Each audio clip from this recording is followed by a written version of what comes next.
Hello, this is Nathan Batty with ChristianResearcher.com, and we're thankful that you've joined us for another study in the book of Hebrews. Today we'll pick up in Hebrews chapter 4, verse 14, and read down through Hebrews chapter 5, verse 10. Begin reading there in verse 14. The Bible says, "Seeing then that we have a great high priest who has passed through the heavens, Jesus the Son of God, let's hold fast our confession. For we do not have a high priest who cannot sympathize with our weakness, but was in all points tempted as we are, yet without sin. Let's therefore come boldly to the throne of grace, that we may obtain mercy and find grace to help in times of need.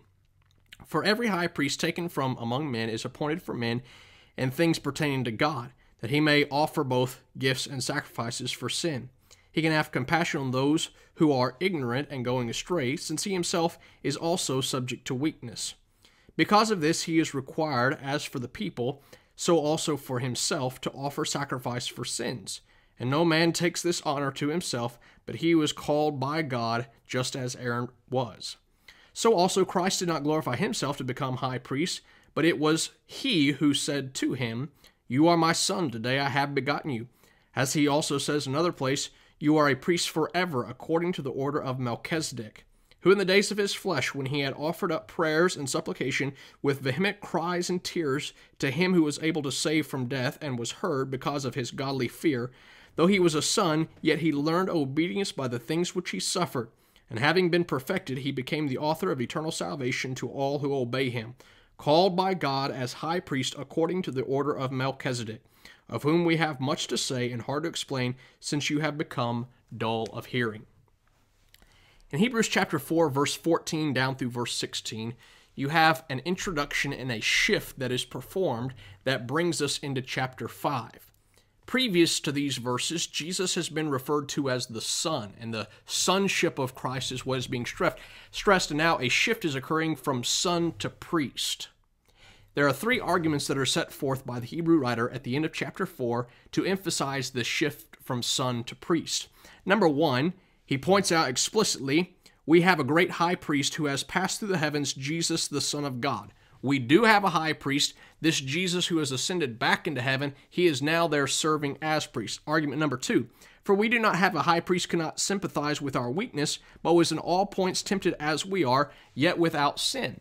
This high priest is no ordinary person. He can sympathize with us. I want you to think about this. He's writing to people who are going through very difficult times, persecution, struggles.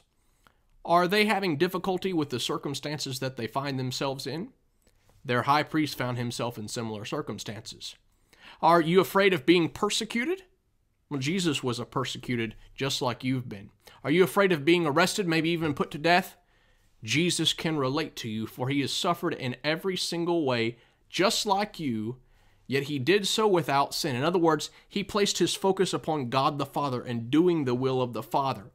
May you set your focus in the same area in which your high priest has set his. He says, verse 16, the third point, "Let us therefore come boldly to the throne of grace, that we may obtain mercy and find grace to help in a time of need." There are several things that are being argued here. Since we have a high priest who's back in heaven now, interceding for us before God, we can go directly to the throne of God's grace. Now, there's something that was never allowed under the Old Testament. The people had to bring their confession to the high priest, and he would then enter into the most holy places and present it to God. Now we can go directly before the throne of God because that's where Jesus sits, administering on our behalf. So there's great benefit. He says he can find grace to help in a time of need. In difficult times, the hope that we have as Christians is our high priest who is in heaven interceding for us. If we leave that and we go back to the old system that's been done away with, we have nothing in these difficult times. He goes on, verse 1 of chapter 5 now. "For every high priest is taken from among men, is appointed for men in things pertaining to God, that he may offer both gifts and sacrifices for sins. For he can have compassion on those who are ignorant and going astray, since he himself is also subject to weakness.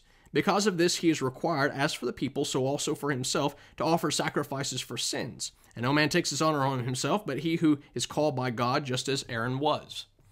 This is developing several thoughts about the Old Testament priesthood. Number one, priests were appointed to the position. They didn't take it upon themselves. They had a relation. They were like the people that they served.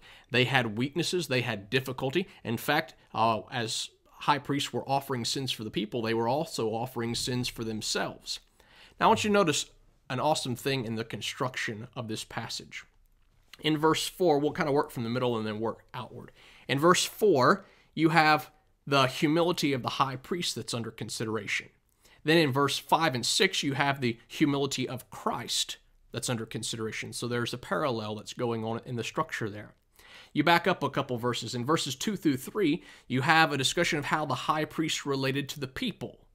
In verses 7 and 8, you have a discussion of how Jesus, the new high priest, relates to his people. You back up to verse 1. It's a discussion of the Old Testament office itself of high priest. In verse 9 and 10, it speaks about the new high priestly office that Jesus inhabits. And so you have this concentric form that's going throughout. It begins in the middle as parallels, and as you back up, you see parallels throughout the passage. That's very important to keep in mind. What's under consideration is Jesus' humility, how he related to the people, and also his office itself. Jesus was fully qualified to be the high priest. He could relate to the people. He'd gone through everything that they had, even more so, yet without sin. This is the factor that distinguishes him from the Aaronic priesthood. He never had sin. He was far greater and above than the priest of the Old Testament. Now, notice in verse 5 it says, "So also Christ did not glorify himself to become high priest, but it was he who said to him, 'You are my son, today I have begotten you.'" Now, that verse should be familiar to you. It should ring a bell, because over in chapter 1, this is where the passage began. In chapter 1, verse 5, as he quotes, I believe it's 6 quotations there from the Old Testament in reference to Jesus' sonship. The first one is from Psalm chapter 2, verse 7, which is where we are right now. "You are my son, today I have begotten you." The reason that the Hebrew writer requotes this is to emphasize Jesus is the enthroned Son of God. This is the enthronement. And now we're going to address another aspect of what it means to be the enthroned Son. And so he quotes from Psalm chapter 110, verse 4. Now, this should be a little bit familiar to us as well, because in chapter 1, the last passage that he quoted was Psalm 110, verse 1. And he quotes it there to establish this, the ultimate reigning Christ scene. He's going to reign on his throne. He's seated at the right hand of God. He's going to reign till all his enemies are put under his feet. But he's not just reigning as king. Verse 4 of that same passage emphasizes he's also reigning as priest. And so the focus shifts from just the enthroned sonship of God to the enthroned priesthood of God. You are a priest forever according to the order of Melchizedek. He did not take this upon himself. God placed this priestly office upon him, and this was always the plan of God, that Christ should be high priest. Now in verse 7 it says, "In the days of his flesh, when he had offered up prayers and supplication." This points out that Jesus existed before the days of his flesh. That's what the implication is. Christ is eternal. He is deity and had always been there. And then in the days of his flesh, he became incarnate. He offered up prayers and supplication.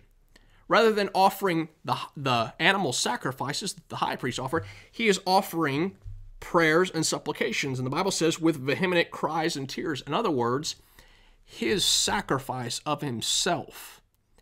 And the prayers and supplication we see in the Garden of Gethsemane when he was under great distress, that was the offering system that Christ was bringing into the world to purchase our salvation. He was performing the role of great high priest there in the garden. He says, who was able to, back up to verse 7, "Who in the days of his flesh, when he had offered up prayers and supplication with vehement cries and tears, to him who was able to save from death, and was heard because of his godly fear." Why was Jesus' prayer heard? Why was his sacrifice acceptable? Because of his godly fear. He was humble. He was obedient in all things. He feared God and he kept God's commandments, and therefore his sacrifice and his prayers were heard. Verse 8, "Though he was a son, yet he learned obedience through the things which he suffered." Christ learned what his position was. He learned what his sacrifice was going to be, and having learned that, he put himself through great suffering to become the ultimate sacrifice and to become our high priest in offering that sacrifice. Verse 9, "And having been perfected, he became the author of eternal salvation to all those who obey him." He can now offer salvation to everyone because through fear and humble obedience, he learned obedience through the things which he suffered. Now, there's an important phrase there. It says, to all who obey him. Jesus did not come to save everybody regardless of their faith. No, obedience is a requirement of salvation. Just as Jesus submitted himself to God and brought salvation, so we must submit ourselves to Christ in order to receive salvation. Verse 10, called by God as high priest according to the order of Melchizedek. Now, obviously, Jesus fulfilled the role of high priest, and he offered a great sacrifice, even himself, and he suffered in every way such as man, yet without sin. He can relate to his people, but the question still remains, how could he be a high priest? He wasn't of the Levitical family. And so this phrase is introduced, called by God as high priest according to the order of Melchizedek. That's part of the quotation from Psalm chapter 110, verse 4. And the point is, God had always intended for Jesus to be high priest, but not according to the Levitical priesthood, according to the high priesthood of Melchizedek, who was both king and priest. Jesus is enthroned now in heaven as king and priest. He says, verse 11, of whom we have much to say and hard to explain, since you have become dull of hearing. He's going to explain the whole proposition of how Jesus is a high priest like Melchizedek. He says there's a lot to say, and it's difficult to explain. Why? Because you've become dull of hearing. The problem was with the people's hearing, not with the message itself. And so he's going to pause right here. He's going to take a segue, quite a lengthy segue, actually, through the end of chapter 5 and all of chapter 6, and kind of rebuking and warning and encouraging the people, listen up. We have some very important things to say. They're difficult, but they're very important. You've become dull of hearing. Snap out of it. Sharpen your listening and pay attention, because you need to understand the priestly role of Christ. I'm going to explain it to you, but you're going to have to listen up. And that's where we're going to pick up next week, is with this warning and encouragement and a rebuke about listening to why all this matters and what you should be aware of at this point that maybe you've forgotten about. We're very thankful that you tuned in, and I hope you'll consider this is a monumental passage. We're talking about the shift from sonship to priesthood, and this is going to carry on through much of the remainder of the book. We encourage you to follow back next week, as we'll discuss some difficult passages at the end of chapter 5 and in chapter 6 as well. Thanks, and have a great week this week.